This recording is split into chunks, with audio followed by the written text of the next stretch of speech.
Norman Nato au stand, l'arrêt de la rébellion numéro 1. Phil Hansen pour United Autosport est également au stand. Anthony Davidson aussi. C'est une coïncidence, mais voilà que les voitures du haut de tête en LMP2 s'arrêtent pour un ravitaillement ensemble. On va revenir un petit instant. Revenir sur les passages en tête des différentes voitures pour la catégorie LMP2. La numéro 22 occupe le commandement de la catégorie LMP2 depuis le 235e passage. 30 changements de leader ont été observés, qui est assez conséquent quand même pour le classement des LMP2. Alors qu'à l'image en ce moment, nous avons deux Aston Martin qui connaissent de sérieux problèmes. La 98 qui est arrêtée. En fait, c'est une image fausse parce qu'à côté, vous avez... oui, c'est effectivement la numéro 97, pardon. Mais ce sont des éléments de carrosserie, je crois, puisque la 97 tourne en effet. Donc ne tenez pas compte de ce que l'on disait, on est bien réveillé, mais il y avait des éléments de carrosserie sur le côté qui finalement nous trompent un petit peu dans l'appréciation d'une précédente image. La 97 avec Harry Tincknell est bel et bien en train de tourner, tant mieux pour lui. Marco Sorensen le suit. Harry Tincknell avec l'Aston Martin numéro 97, qui pourrait même d'ailleurs repasser en tête, car Daniel Serra ravitaille avec la Ferrari numéro 51. Par contre, la numéro 98 a déjà chuté dans le classement à la 36e place du général et bientôt la 10e de la catégorie GTEAM. Il va suffire à la Ferrari du Hub Auto Racing, le team taïwanais issu de l'Asian Le Mans Series, de passer pour s'emparer de la 10e position de sa catégorie. Norman Nato, ravitaillement terminé autour de la rébellion numéro 1, retour en piste. Retour en piste également de Phil Hansen, d'Anthony Davidson avec les Oreca United Autosport et Jota. Séparés de moins d'une minute, il y a 57 secondes l'écart. Nicolas Lapierre est avec l'Oreca du Cool Racing numéro 42, 10e. Attention, on signale une prise d'échappatoire pour l'Oreca Idexport numéro 17. À la première chicane, la Forza Motorsport, Forza Idex et Kyle Tiley qui, je pense, se fait un petit peu surprendre alors qu'il est dans un tour d'installation. Après passage par les stands, peut-être y a-t-il eu changement de pilote, auquel cas il s'échauffe et a besoin de prendre quelques repères. Mais bon, voilà, ce sera un tout droit à la chicane Forza Motorsport sans incidence particulière. Il n'a gêné personne, n'a été gêné par personne et n'a rien heurté, c'est l'essentiel. Du côté des GTE Pro, rappelons que la voiture de tête, alors en ce moment, est la Ferrari numéro 51. On a au moins eu 29, voire 30 changements de leader. On mettra le tableau à jour pour les voitures en GT Pro, en effet. Et en ce qui concerne la catégorie des GTEAM, c'est Charles Eastwood qui pilote l'Aston Martin numéro 90, leader de cette catégorie. 31 changements de leader ont été observés. Et c'est depuis le 199e tour que l'Aston Martin numéro 90 est en tête de la catégorie GTEAM donc.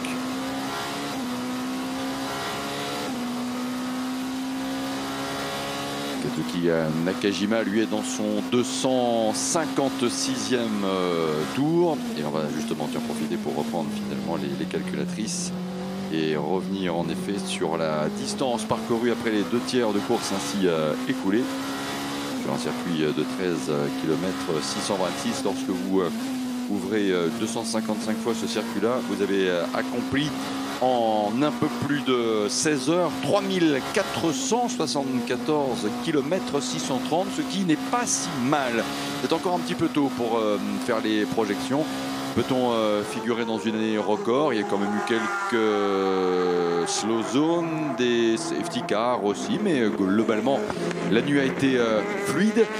Pour ceux qui nous regardent depuis d'autres régions que les pays de la Loire, il y a très peu de vent, très peu de vent. La température de l'air à maintenant 6h34 est de 17 degrés à peine, mais on n'est pas loin des 20 degrés pour la température de la piste. Ravitaillement terminé pour l'Oreca numéro 31, Panis Racing, c'est Mathieu Vaxivière qui était au stand.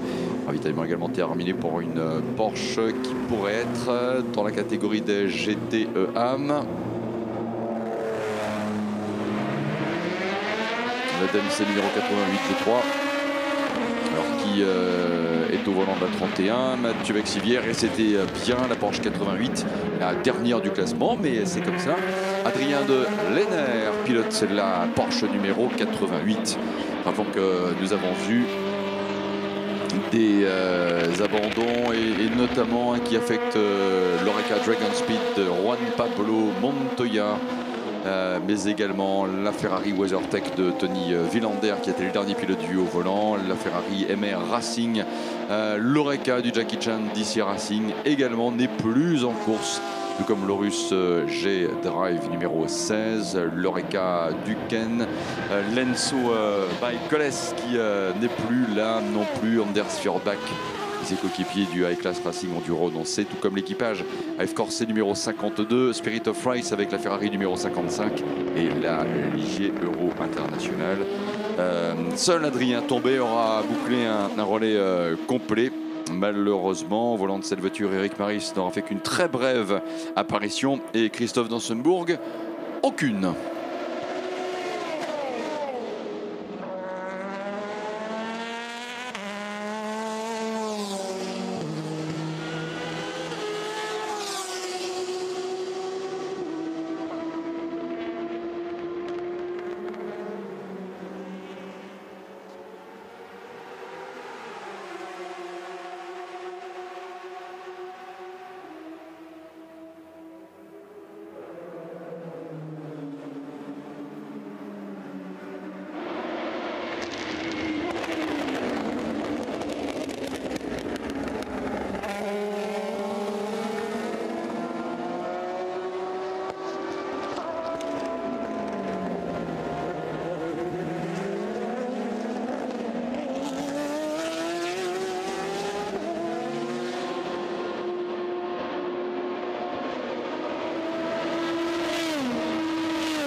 « 6h38, c'est un fait qui ne s'était pas produit depuis quand même quelques années, mais une assistance illégale est à l'origine d'une disqualification dans le courant de la nuit qui a entraîné donc l'arrêt définitif de l'Oreca du Jackie Chan DC Racing. Une assistance illégale pour une voiture qui s'était arrêtée après le virage d'Arnage. Kazuki Nakajima dans son 257e tour à l'instant.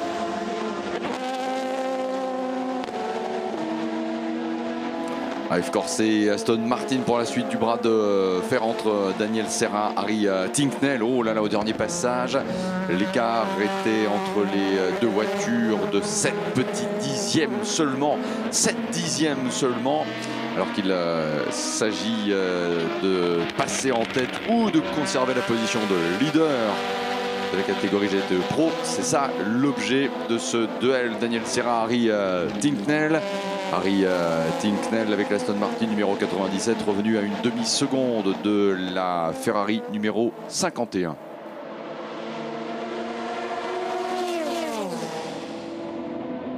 Nakajima. Elle devrait d'ailleurs repasser dans un petit instant devant nous, puisque là les voitures étaient manifestement dans l'enchaînement des virages du karting. Surveillons bien qui va passer. Qui va passer premier de la catégorie des GTE Pro. C'est toujours la Ferrari numéro 51. Oui, voilà, elle passe à l'instant, ligne droite des stands. Quelle image spectaculaire. Daniel Serra et Harry Tincknell sont séparés de seulement une demi-seconde. 509 millièmes seulement après 16 heures et 10 minutes de course.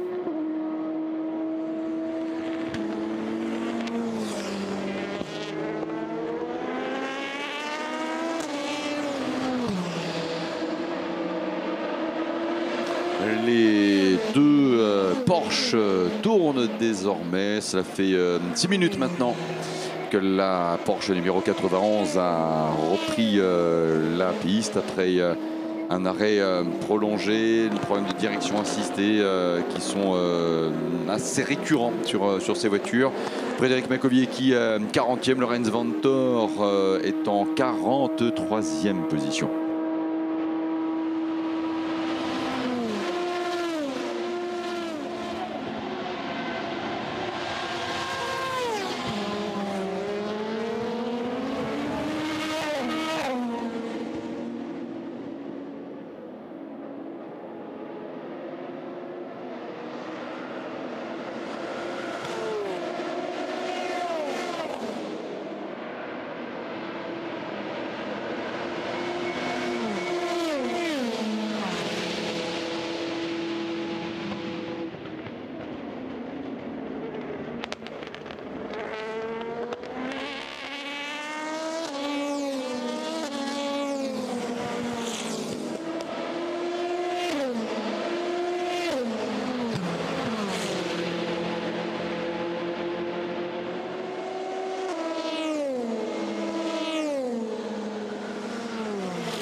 Kazuki Nakajima, Norman Natolu de Letraz et Mike Conway pour les pilotes, le quatuor de l'MP1. Dommage, nous étions à 5 voitures au départ, mais nous avons perdu Lenso du team Michaelis, numéro 4.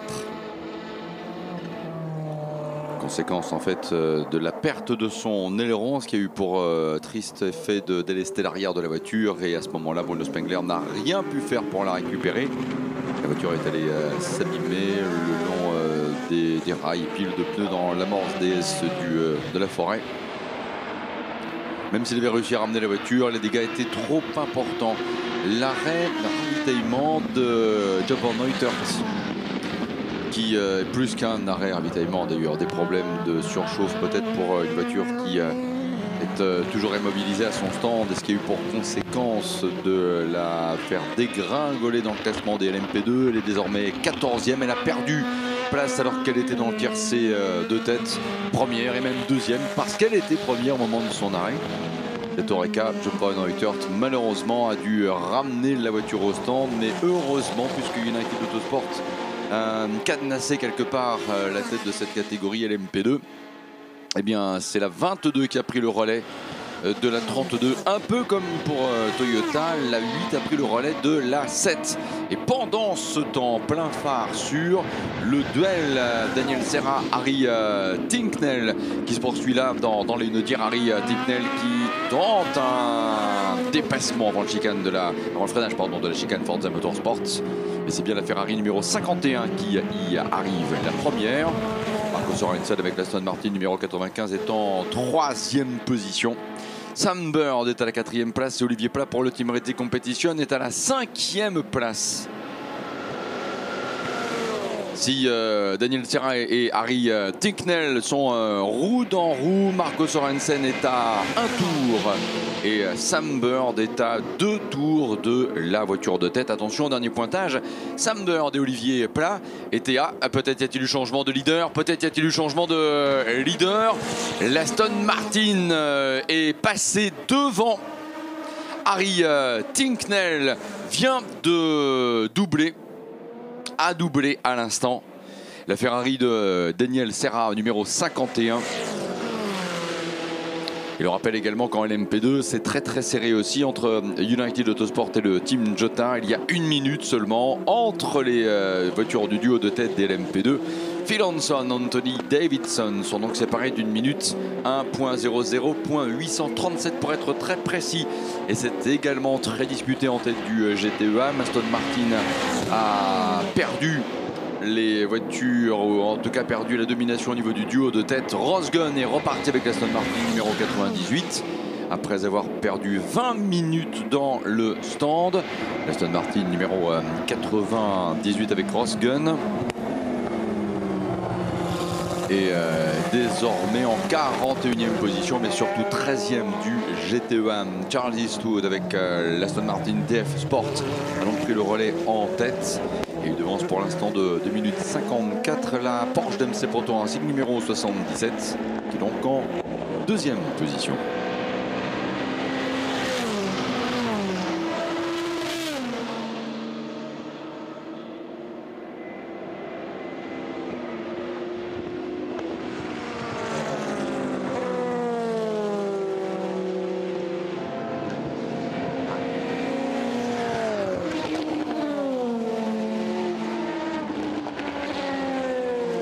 Suspicion de fuite d'huile sur l'Oreca numéro 32, nous signale la rédaction du 24H, tirement.com. Une suspicion de fuite d'huile. Well, possibly an oil leak for the number 32 Oreca, with now the 14th place for the P2 class.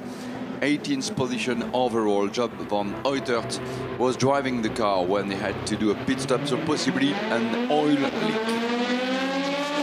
L'arrêt de l'Alpine numéro 36 à l'instant, l'arrêt de l'Alpine numéro 36.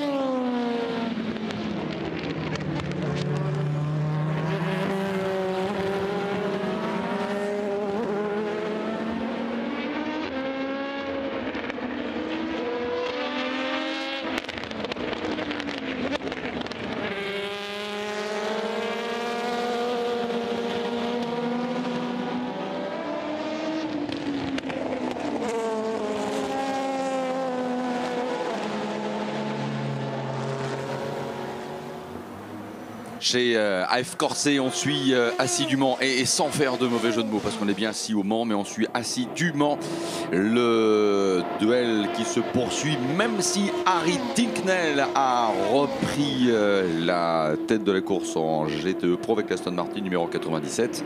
N'allez pas croire que Daniel Serra a baissé les bras pour autant, puisque l'écart reste de moins d'1 seconde. Et cela se voit d'ailleurs alors que les voitures passent à l'instant la chicane Forza Motorsport. Le pilote de la Ferrari peut-il espérer reprendre l'aspiration avant la chicane Michelin? C'est ce que l'on va s'affairer à suivre. L'Aston a quand même pas mal de watts dans les cylindres. En vitesse de pointe, elle paraît même en mesure de se détacher légèrement de la Ferrari. Ouais, pas facile pour la belle italienne de revenir sur l'anglaise. dans les Lunaudières où ces GTE âmes passent les 300 km/h de peu, mais les passent quand même, ce que l'on voit régulièrement avec le Top Speed Motul. Voilà justement ces voitures qui reviennent à l'instant vers Mulsanne. Et des deux confirmations, c'est bien l'Aston Martin numéro 97 qui y arrive en tête à Mulsanne. And for Rebellion 1 is 7 minutes 20. 7 minutes 20. Good job. Okay. I think he's going to have lots of others here to use Daya, all Daya, but with the new Daya it should be fine.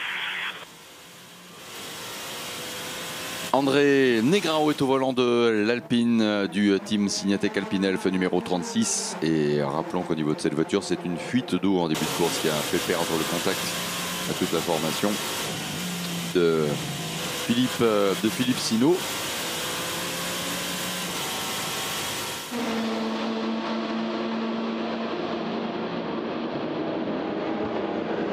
Et André Negrao reprend le volant d'une voiture pointée à la 11e place du classement. Roberto Meri est avec la Ligier Eurasia Motorsport numéro 35, 19e. Un arrêt ravitaillement terminé pour Maxwell Roth, c'est également le cas. Il pilote la Ferrari GMW Motorsport numéro 66, 6e du GTEM, 32e du classement général. René Binder également a effectué un arrêt stand et est reparti avec en LMP2 la Ligier Inter Europol compétition. Voiture qui, à ce stade des 24 heures du Mans, occupe donc la 40e place, la 34e position, pardon, non, la 40e place, c'est bien cela, la 40e place pour René Binder. Des nouvelles de notre passionnant duel Aston-Ferrari. Aston Martin à l'avantage, la 97 à Tincknell passe à l'instant la 22e place et 1 seconde 132 entre l'Aston Martin et la Ferrari F Corse numéro 51.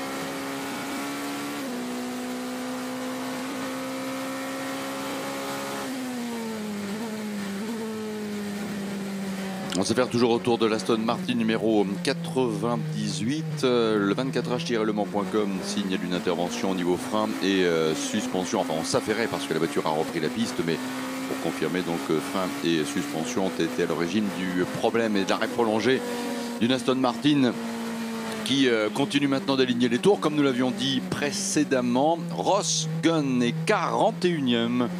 Ross Gunn est en 41e position.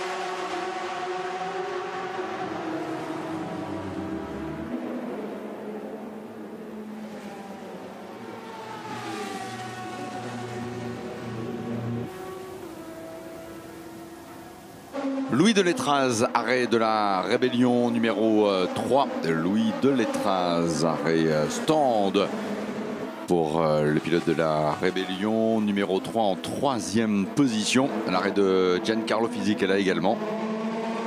Pilote de la Ferrari numéro 54 à la 39e place. Un arrêt également pour Olivier Pla avec la Ferrari Rizzi Competizione numéro 82. Terminé puisque le pilote a repris la piste entre temps. Matt Campbell également. Terminé avec le ravitaillement autour de la Porsche numéro 77 et même chose. Ravitaillement terminé avec la Rébellion numéro 3 qui repart à l'instant. Matt Campbell avec la Porsche d'MC Proton Racing qui est l'un des principaux bénéficiaires de l'arrêt prolongé un peu plus tôt de l'Aston Martin numéro 98. Pour s'emparer de la 3e position du classement des GTEM. Partagé évidemment avec Ricardo Pera et Christian Reed.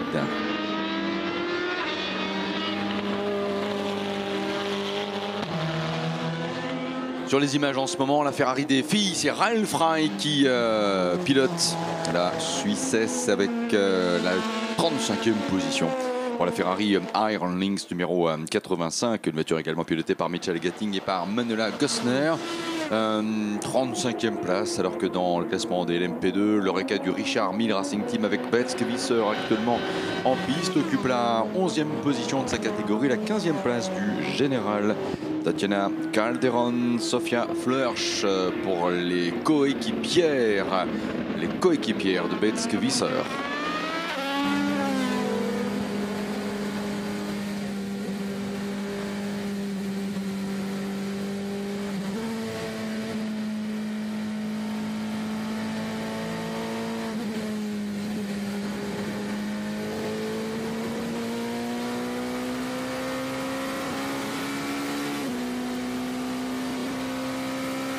Et nous sommes d'ailleurs en ce moment avec la numéro 50 de l'équipage féminin.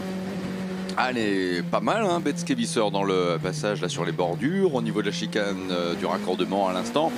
Accélération, ligne droite des stands et ça passe. Le temps autour, un excellent 3 minutes 40 pour une voiture qui est donc pointée dans le top 15, 14e place. 14e position pour la numéro 50. Revenons un petit instant sur le profil de ces dames. Allez, on va se faire plaisir en effet pour revenir ainsi sur le parcours de chacune d'entre elles en pensant également à Catherine Legge qui aurait dû être de l'aventure cette année, mais malheureusement le sort quelque part en aura décidé autrement. Il s'agit donc de l'Oreca Gibson du Richard Mille Racing Team. Avec Daniel Chevalier, David Vincent, c'est une sous-traitance Signatec qui accompagne l'Oreca numéro 50. La néerlandaise Betske Visser est âgée de 25 ans. Première participation au niveau des 24 heures du Mans. On a vu cette femme pilote en championnat de France GP4 d'ailleurs en 2017. Elle a également été vue en GP3 Series, en Formula Renault 3.5, en VLN. Alors que Sofia Flörsch, l'allemande, est une pilote que l'on a vue bien sûr en F3 et qui débute aussi aux 24 heures du Mans. Elle a 19 ans seulement. Tatiana Calderon, la colombienne de Bogota, est une personne que l'on a vue notamment en 24 heures de Daytona, 16e en classement GTD. Donc à l'occasion de l'édition en début d'année, en janvier 2020, à la toute fin du mois de janvier. Également F3 Asie, rappelons-le, en Porsche Super Cup également, en 2019 en GP3 Series aussi.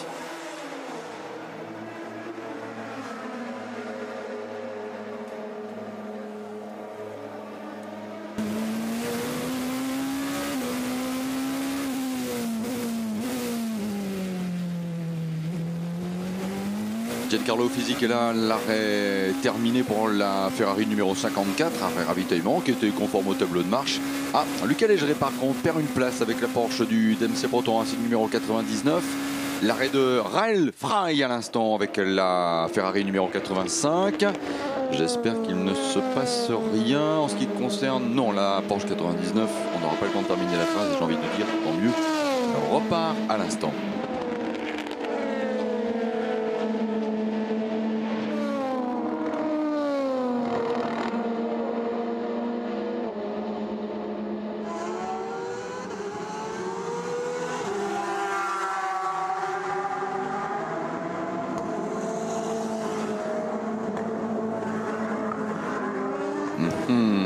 Le Racing Team Nederland a indiqué sur le coup de 5 h du matin, il est bien quasiment 7 h maintenant, que suite au contact avec la Ferrari numéro 63, la voiture ne parvient pas en fait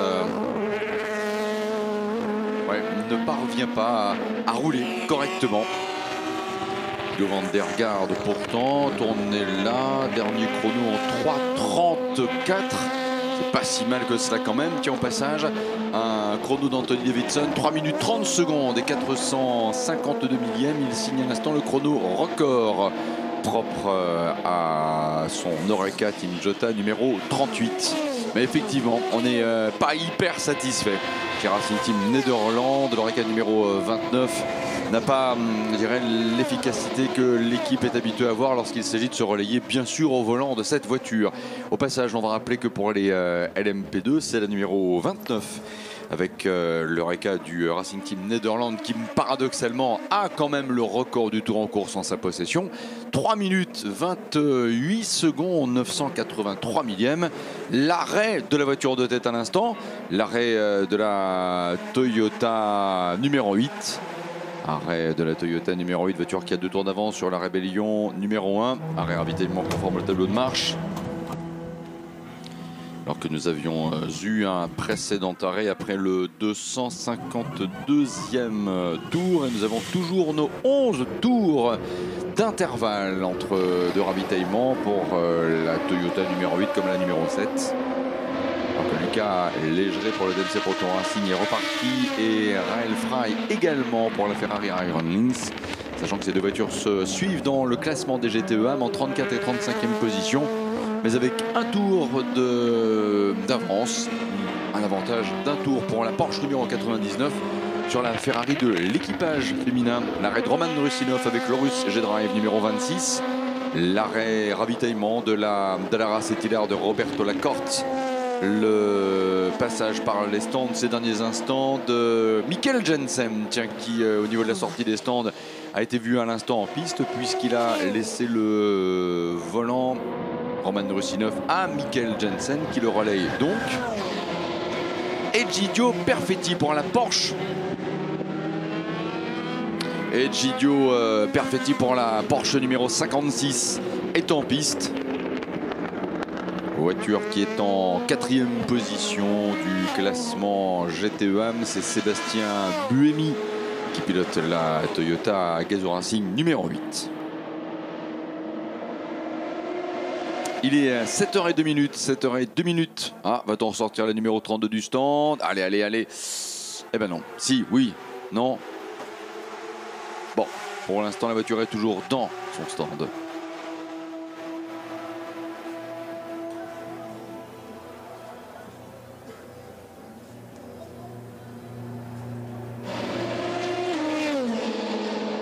Sébastien Buemi donc pour la voiture de tête. Mikkel Jensen pilote l'Orus G-Drive évidemment relayé Roman Rusinov. Roberto Lacorte est reparti avec la Dallara Cetila Racing numéro 47.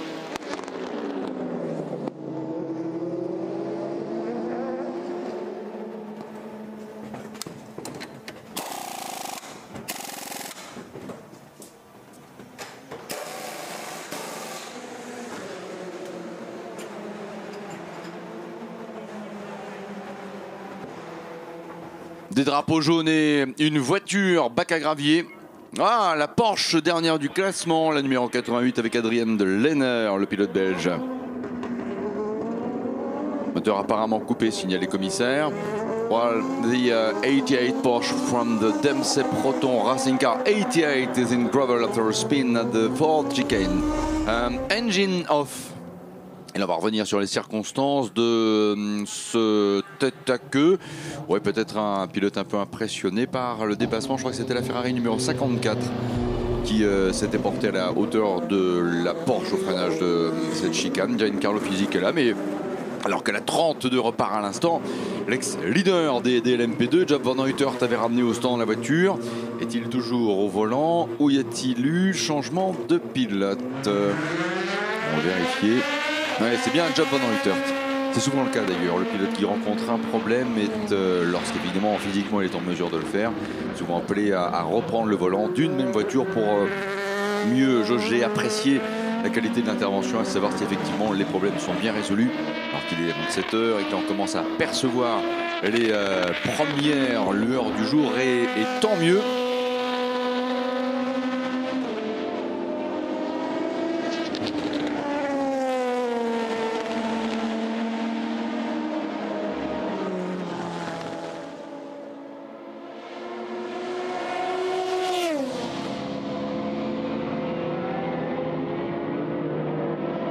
Andreas Lascaratos, la Porsche Project One numéro 89 en piste.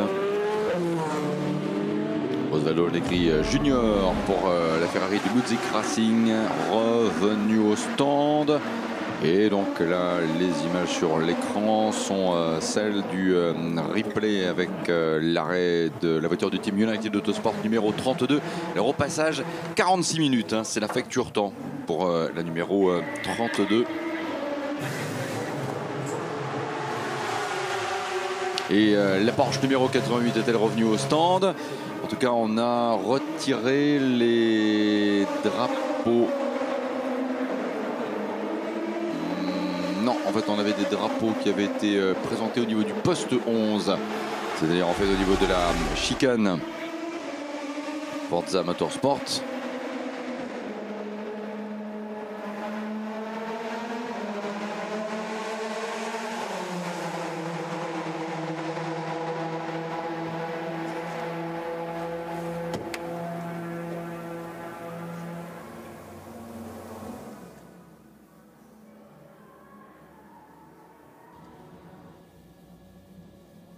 Et la 88 est repartie, signale les commissaires. Elle repart à l'instant. Attention, une autre voiture est signalée au ralenti. Felipe Fraga est en difficulté. Felipe Fraga est en difficulté avec la Porsche Project One. Felipe Fraga, well, is slow on track driving the 57 Project One, wins Porsche. L'arrêt d'Anthony Davidson, qui est aussi pilote Goodyear. So unfortunately, Fraga is slow on track. Felipe Fraga from Project One with the wins. Porsche 45th position, but car number 57 is slow on track, approaching Mulsanne.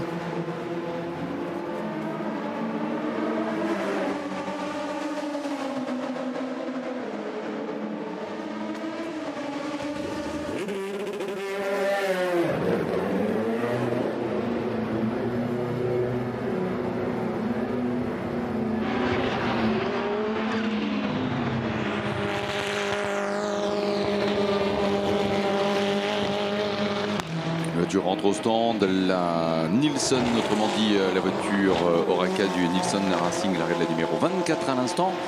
Elle figure dans le classement de ces 24 heures du Mans avec Gareth Grist qui est au volant en 17e position des LMP2 et à la 21e place précisément. Norman Nato, l'arrêt de la rébellion numéro 1. La voilà qui passe à l'instant sous la passerelle podium. L'arrêt de Norman Nato avec la rébellion numéro 1. Sébastien Buemi, rappelons-le, toujours au stand. Il est au volant de la Toyota numéro 8.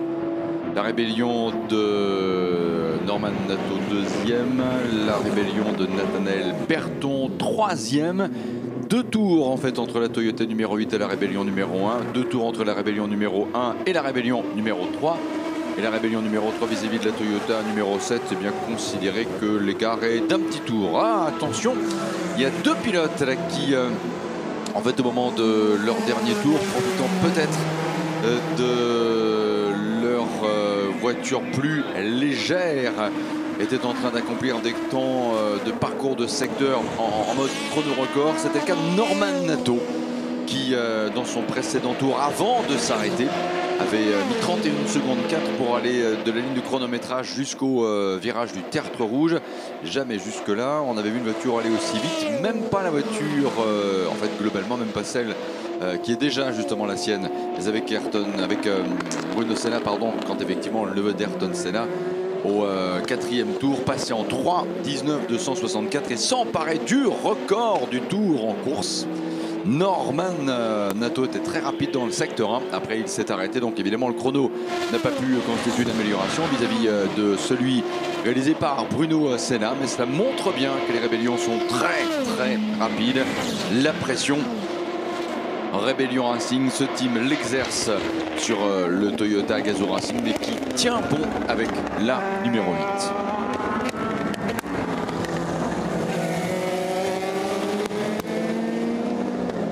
Et stop and go pour la numéro 98.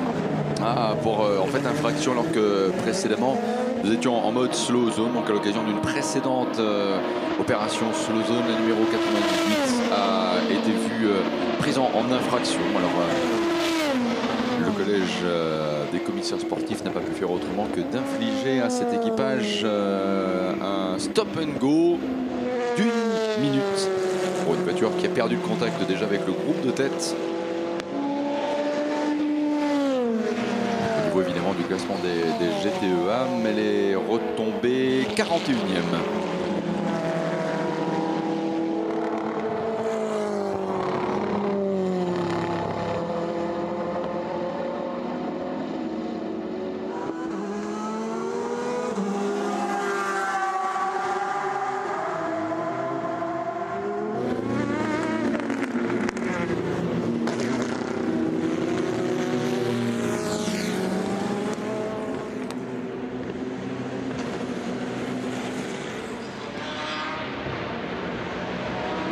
Que devient de l'Aston Ferrari pour le classement GTE Pro? Harry Tincknell, Daniel Serra. Séparé d'un petit rien, même si en effet le pilote de la Ferrari a dû laisser passer l'anglaise.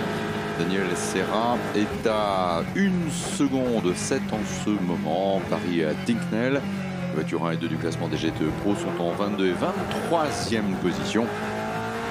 Marco Sorensen pilote l'Aston Martin numéro 95 en 3e position. Sam Bird est au volant de la Ferrari F-Corse numéro 71. Il est en ce moment pilote d'une Ferrari 4e de sa catégorie et qui devance d'1 minute 24 la Ferrari Rizzi Competition pilotée par Olivier Pla.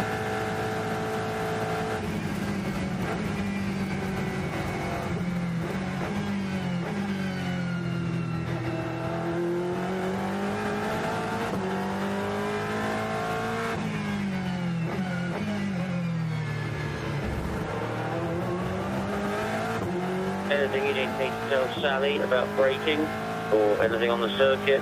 No, just in the chicane.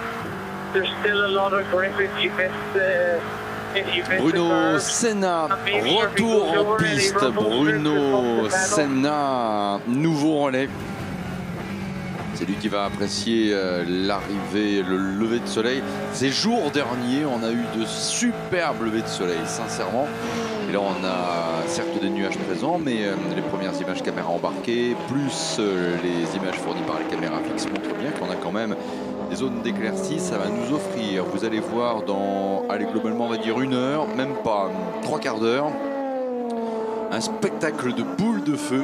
Ça va être superbe. À mon avis, là, on va pouvoir faire des images qui vont réchauffer le cœur de tout le monde. Pour ceux qui nous écoutent via 24h-united.com, ici il est 7h13, mais comme chez vous partout en France, si vous nous écoutez depuis la France, la température de l'air est de 17,3 degrés, la température de la piste 19,4 degrés.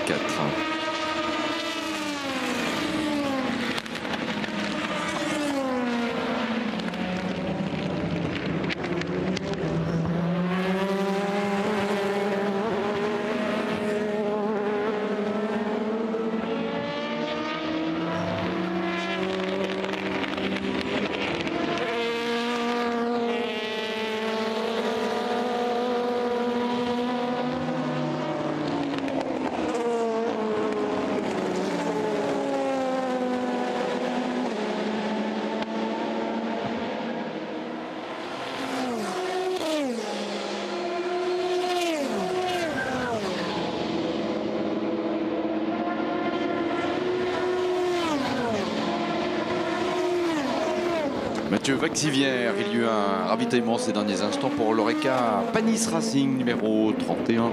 Mathieu Vaxivière au volant d'une Oreca pointée en 7e position. Betskevisser également.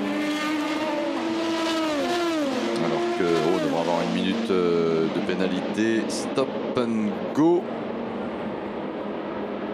Avec la voiture du Nielsen Racing, l'Oreca Nielsen Racing numéro 24 va devoir également observer un stop and go. C'est la pénalité infligée à cette équipe pour infraction alors que nous étions en mode slow zone plutôt dans la course.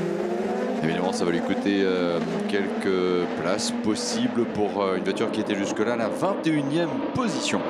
Les arrêts terminés pour, alors nous y faisions allusion, Mathieu Vaxivière 3e pour Betskevisser et l'Oreca Richard Mille Racing Team numéro 50, 14e. Harry Tincknell est rentré au stand, l'arrêt du leader avec l'Aston Martin numéro 97. Daniel Serra prend évidemment aussitôt le relais en tête du classement des GTE Pro. Manu Collard en piste avec la Ferrari numéro 83 F Corse. Voiture qui est en ce moment 4e dans le classement des GTE AM, avec là aussi des écarts extrêmement serrés. Charles Eastwood par exemple qui pilote l'Aston Martin numéro 90 devance Matt Campbell d'à peine un tour. Le même Matt Campbell devancé Giulio Perfetti avec la Porsche numéro 56 Project One de 1 minute 07. Et le même patron du groupe des bonbons Mentos entre autres devance Emmanuel Collard de 31 secondes. Attention, donc la bataille est très intense en tête du classement GTE, mais tant mieux.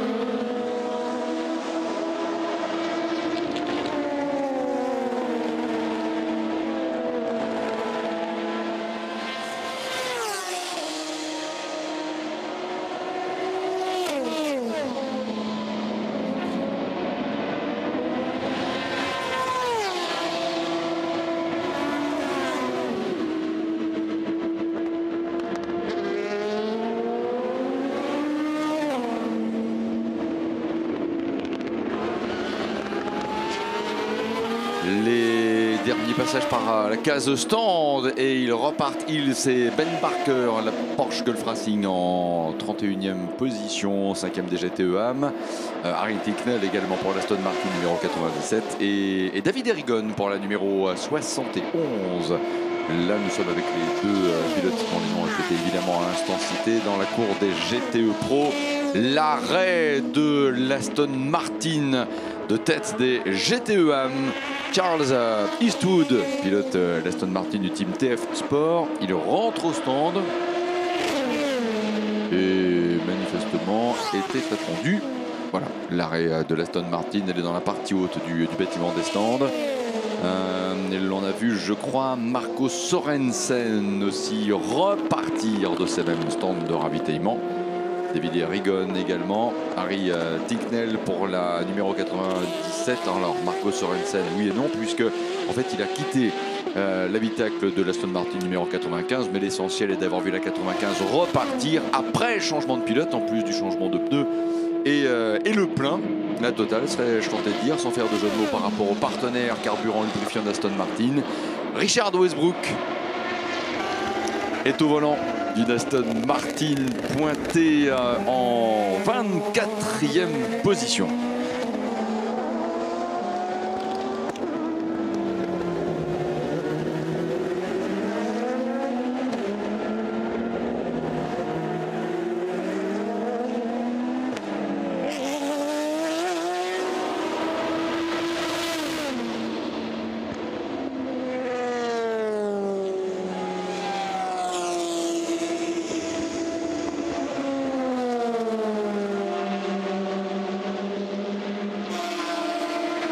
Bruno Senna s'est très vite mis dans le rythme et cela ne nous surprend pas. Il est en 3,27, Nathaniel Berton est en 3,27. Mike Conway aimerait bien revenir dans le tiercé de tête. Allez, souvenir, je crois que c'est lui qui était au volant de la Toyota numéro 7, ou même si ça n'était pas lui, on a vu ce pilote au visage complètement dépité en se disant aïe aïe, et vont nous passer à côté ces 24 ans du Mans 2020. Et évidemment, rien n'est perdu. Il y a encore 7 heures et 10 minutes de course à couvrir pour connaître le vainqueur de cette édition 2020 des 24 heures du Mans. Sébastien Buemi, pilote à la Toyota numéro 8 en tête, qui tourne en 3.22. Bruno Senna est avec la Rébellion numéro 1 en deuxième position à 2 tours. Nathanaël Berton, pilote de la Rébellion numéro 3, troisième à 4 tours de la voiture de tête, avec une marge d'un tour seulement d'avance évidemment sur la Toyota de Mike Conway, numéro 7 en quatrième position.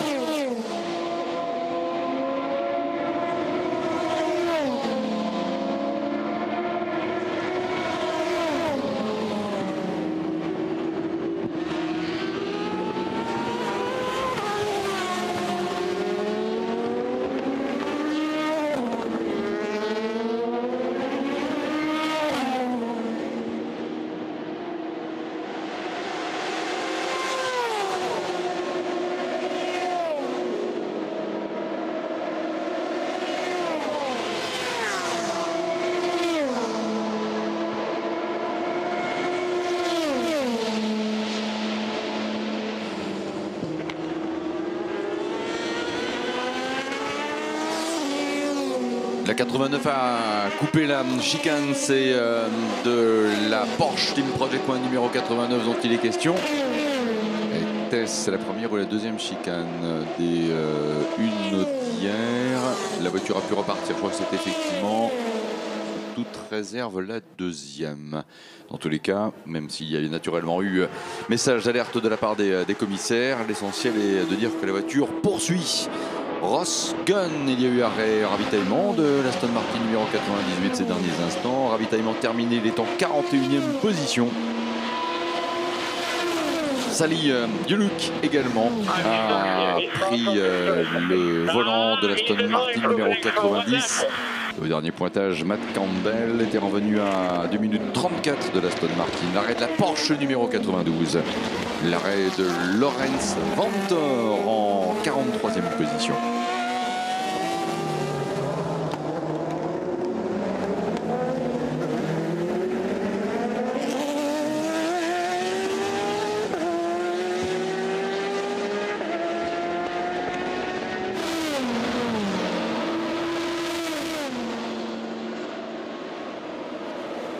Ah, la Porsche numéro 92 pourrait, nous disons bien, pourrait avoir perdu un élément de phare arrière au niveau donc de l'éclairage de la voiture, et l'élément en question a été récupéré du côté de la Dunlop. Voilà. Mais attention, les commissaires eux-mêmes ont un doute quant à l'origine de la voiture qui a perdu cet élément de l'éclairage. S'agit-il de la Porsche 92? C'est une possibilité, c'est une possibilité. En tous les cas, la 92 est revenue au stand, elle est en 43e position. Rino Mastronardi également s'arrête avec la Ferrari numéro 75.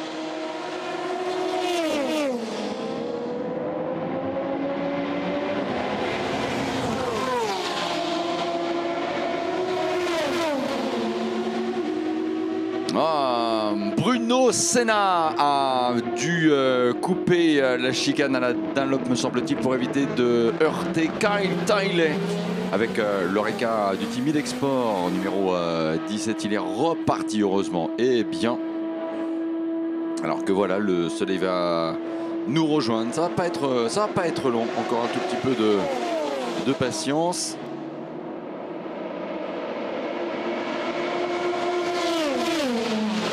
Et on serait tenté de dire que bien finalement,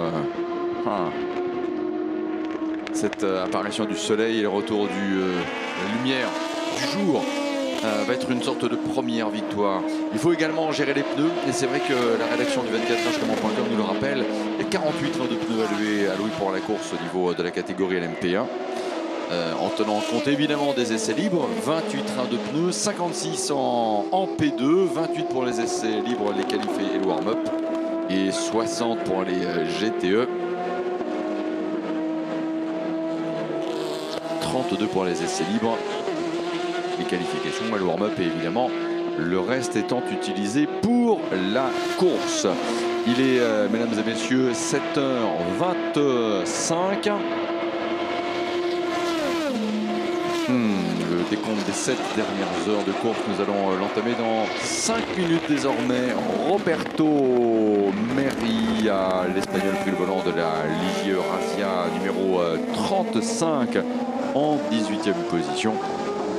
L'Alpine André Negrao avec les couleurs Signatec Alpine Elf numéro 36 est à la 11e place.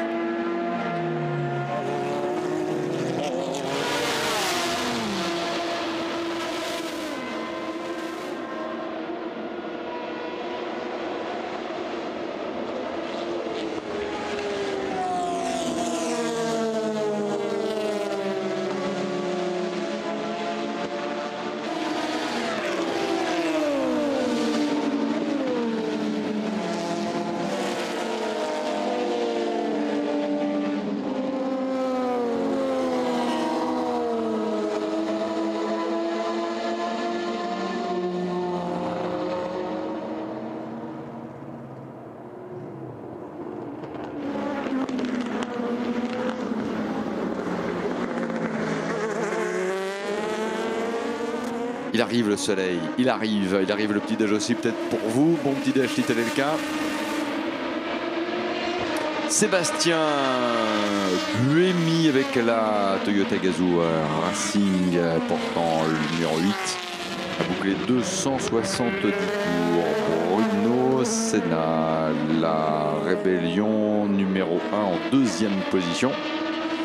Il va y avoir un drive sur une pénalité de passage par les stands et donc forcément quelques précieuses secondes de perdu, pour ne pas dire au moins 2 bonnes minutes pour vitesse excessive dans la voie des stands, et c'est la 75 qui est justement pénalisée pour cela.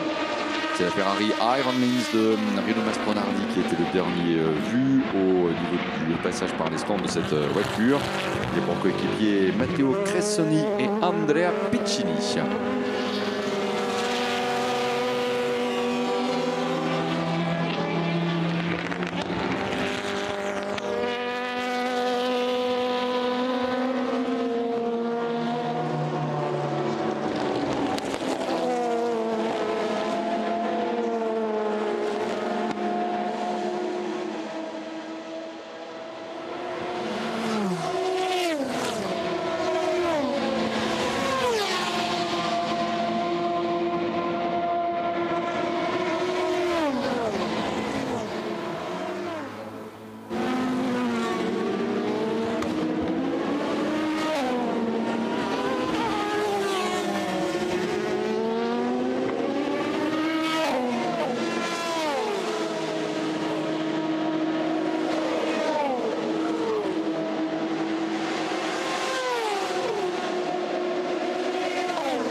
L'arrêt de l'Aston Martin 97 un peu plus tôt, de la Ferrari F-Corse à l'instant, a permis à Aston Martin de reprendre le flambeau en tête des GTE Pro.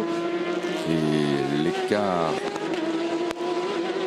L'écart entre l'Aston et la Ferrari est quand même repassé à 18 secondes 4. C'est beaucoup et peu à la fois. Plus tôt, il y a 3 quarts d'heure de cela, nous avions un duel très intense, un bras de fer qui a viré au profit de Harry Tincknell et de l'équipage Aston Martin numéro 97. 18 secondes désormais entre ces deux voitures, alors que très souvent nous avons eu du demi-seconde, 1 seconde, mais pour l'instant le vent tourne en faveur de l'équipage Aston Martin numéro 97. Harry Tincknell, 22e, pilote cette Aston Martin Vantage, qui est aussi une voiture lubrifiée totale, en tête des GTE Pro, 22e du général.